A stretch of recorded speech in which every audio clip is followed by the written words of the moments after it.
大家晚上好，欢迎来到交易修行成长驿站。本频道所有言论都将构成您的投资建议，切记一定要逐字逐句的听清楚。我讲的是方法论，不是简单的某个投资标的，或者是简单的猜方向啊。那好，我们继续回到比特币盘面。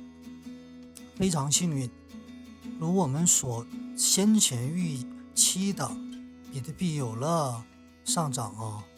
然后我之前也讲了，中午也讲了，这个时候我们要做的只有什么？做移动止损啊。昨天我也讲了移动止损的具体操作方法，没有看的朋友可以看一下啊。然后这个位置已经超过65000，然后在这上方刚才好像上下玩了一下，这是小时线啊，我们可以具体看一下15分钟线。这个位置我们就可以看到什么，就类似好像还是一个三角震荡，所以这个上来的这个波动形态经过三角震荡再启动突破65000，现在在65400附近来回震荡。那这样的话意味着65000踩扎实了，它还是会继续向上啊。这样的话有可能直接就是至少走到之前的前高69500，所以这些点位大家伙一定要关注。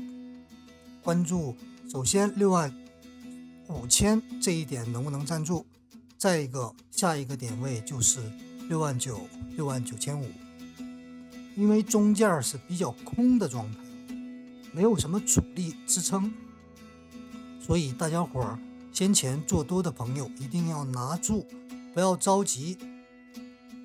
K 线可能会主力可能会来回摆，促使你怎么样，让你止盈，提前止盈，或者是让你做反手做空，这种都是他们擅长干的啊。他们要的就是摆动你的心理，摆动你的做单。那好，行情就简单讲到这儿。然后这几天我们通过2天时间把止损跟移动止损讲了一下，止损讲完了，那今天我们就聊止盈。首先大家伙一定要清楚啊，止盈就是运气，不是实力啊。甭管你赚了多少钱，甭管你有一单是多么成功牛，但是市场不给你机会，你是永远都不可能有止盈机会的啊。所以说止盈就是运气。那止盈呢分成2种啊，被动的止盈跟主动的止盈。被动止盈是什么呢？就好比现在我们先前做的多单，止损位一点一点的抬高，但它总会怎么样？抬高到一定程度，它可能回调，然后就把这单给你崩掉了啊。然后这样你就会被动止盈。这种实际上是移动止损，但是这个移动止损是已经盈利了，但你不是主动平的仓，所以这种就是被动止盈。然后除了这个被动止盈以外，还有一种是什么？就是主动止盈。根据你的 K 线分析，我们还是以现在的盘面为例啊，比如说这一区间三角震荡，那好，三角震荡过后它会上升多少？通常它是有概率可以计算的啊，提前。比如说我们把这个 A、B、C、D、E 这个当成一个三角震荡，我们画一下啊， A、B、C、D、E 把这个当成三角震荡。那好，这个开口的区域也就是从这儿到这儿挪过来，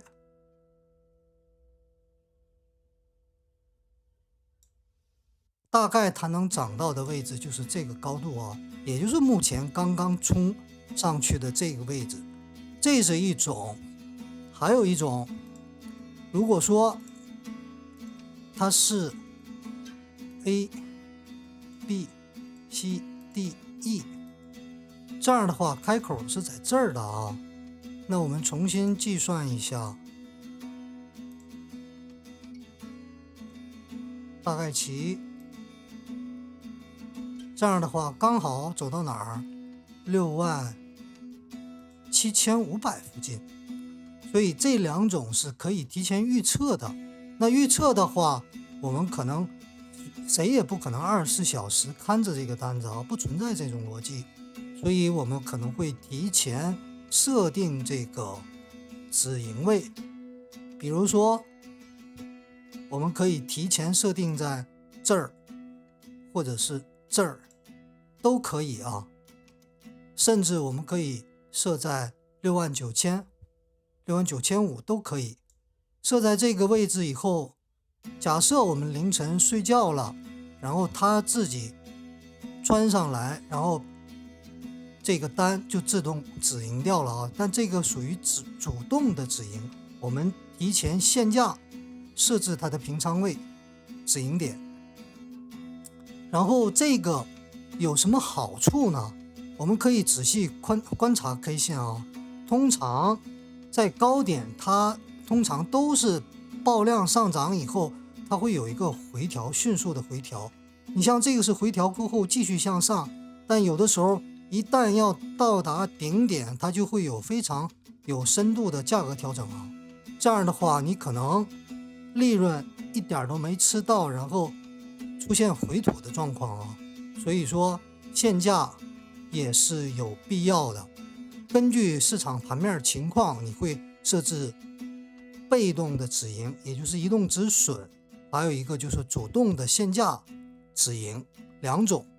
那想把这些做好，那就需要你精湛的 K 线分析以及强大的心理素质，需要智慧的应对啊，全局的考虑。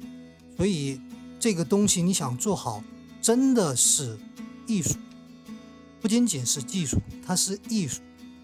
止盈是最难的啊，但是切记，无论你做的多好，市场得给你这样操作的机会。也就是说，止盈还是运气，不管你是主动的还是被动的止盈，都属于运气啊。那好，今天相关止盈我们就聊到这儿。止盈没有止损重要，因为什么？止损才是保障你的亏损、管理你风险的最重要的点。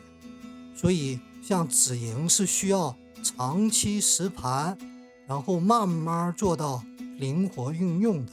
做到那个时候，可能你就是艺术家了啊。那好，今天就讲到这儿，我们明天再见，祝大家交易顺利。